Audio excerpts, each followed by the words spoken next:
आज मी आणि समीर भाऊ भुजबळ या दोघांनी मुख्यमंत्र्यांची भेट घेतली. त्यांच्याबरोबर जे आहे अनेक गोष्टीची चर्चा झाली. सामाजिक आहेत, राजकीय आहेत,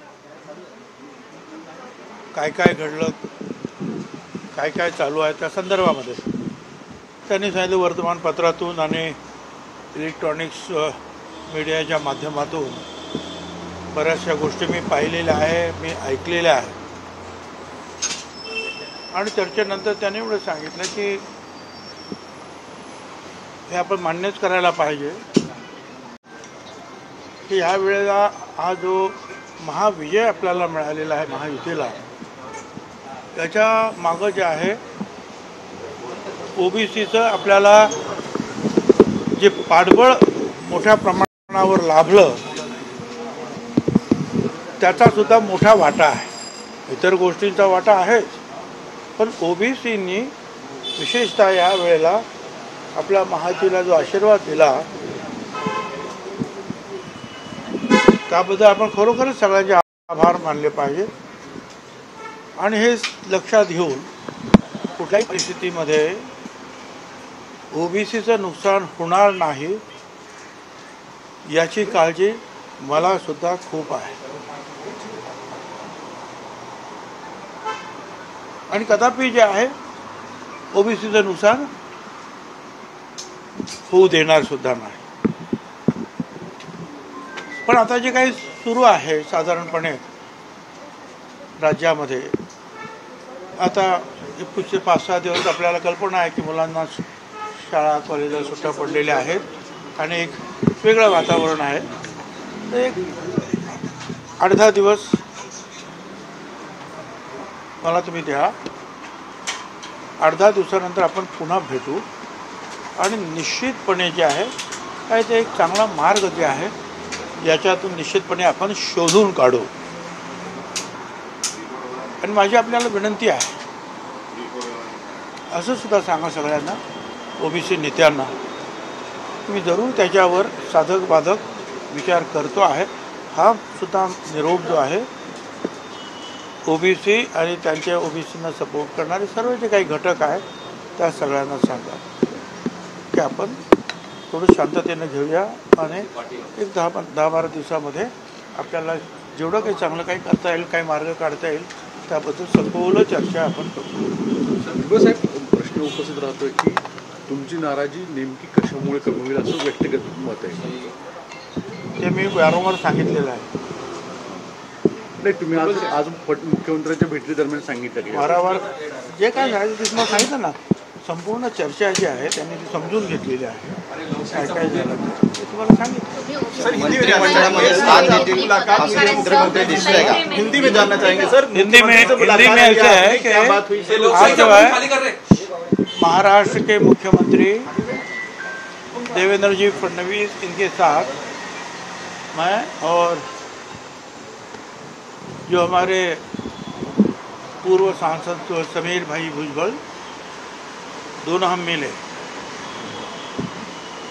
और जो चला है, जो मामला जो आप जानते हैं कि राज्य में जो चला है, ओबीसी की मीटिंगें हो रही है, बैठकें हो रही है और मीडिया में यो सब आ रहा है सबके सामने.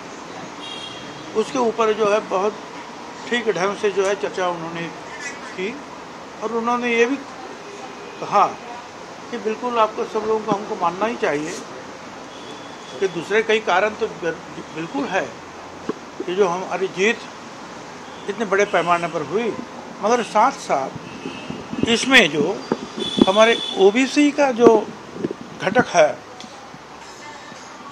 उनका आशीर्वाद बहुत बड़े पैमाने पर हमें महायुति को मिला.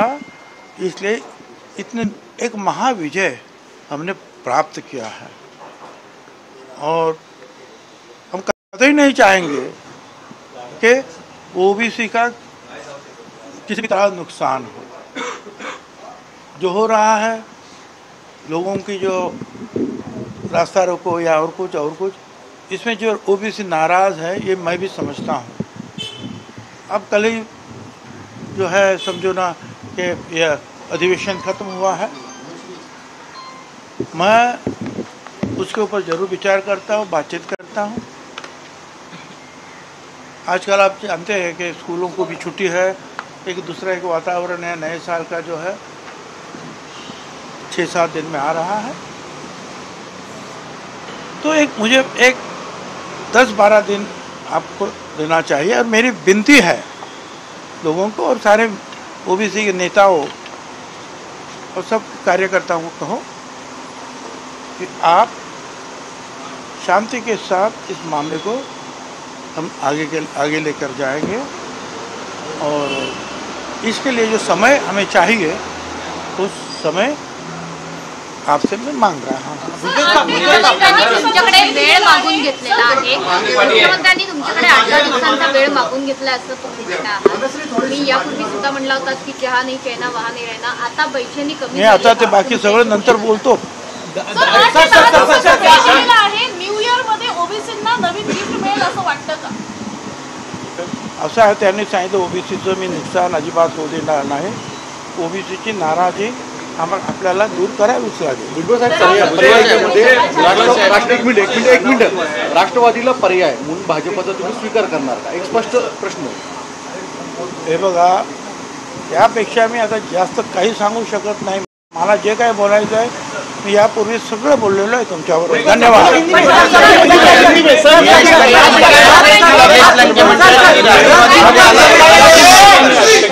10 दिन का समय दिया फडणवीस साहब ने आपको।